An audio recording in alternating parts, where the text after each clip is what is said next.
புதுக்கோட்டை மாவட்டம் தச்சங்குறிச்சியில் நடைபெற்று வரும் ஜல்லிக்கட்டு போட்டியில் மாடுபிடி வீரர்களை வரிசைப்படி அனுப்புவதில் ஏற்பட்ட குழப்பம் காரணமாக மாடுபிடி வீரர்கள் சூழ்ந்ததால் தள்ளுமுள்ளு ஏற்பட்ட நிலையில் போலீசார் அவர்களை விரட்டினர். இது தொடர்பான விவரங்களை வழங்குகிறார் எமது செய்தியாளர் ஆரோக்கிய டேனியல். என்ன நடந்தது? முழு விவரம். புதுக்கோட்டை மாவட்டம் கந்தர்வக்கோட்டை அருகே தச்சங்குறிச்சி கிராமத்தில் தமிழகத்தின் முதல் ஜல்லிக்கட்டு போட்டி இன்று காலை நடைபெற்றது. இந்த போட்டியில் 900 காளைகளும் 300 மாடுபிடி வீரர்களும் பங்கேற்றாங்க. இந்த நிலையில காளைகளை வரிசைப்படுத்த ஒரே கூட்டமாக நெரிசல் ஏற்பட்டது.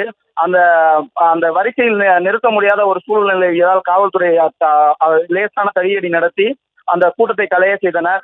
இதனால் இங்கு ஒரு பதட்டமான சூழல் நிலவியது. தொடர்ந்து அந்த அந்த பகுதியில் காவல்துறை அதிகப்படியான பாதுகாப்பு பணியில ஈடுபட்டு வராங்க. அந்த லேசான தடியடி நடத்தியதுல ஒரு சில நபர்கள் வாக்குவாதத்திலையும் ஈடுபட்டாங்க. அதனை தொடர்ந்து அந்த இதானது சரி செய்யப்பட்டது, நெரிசலானது சரி செய்யப்பட்டது.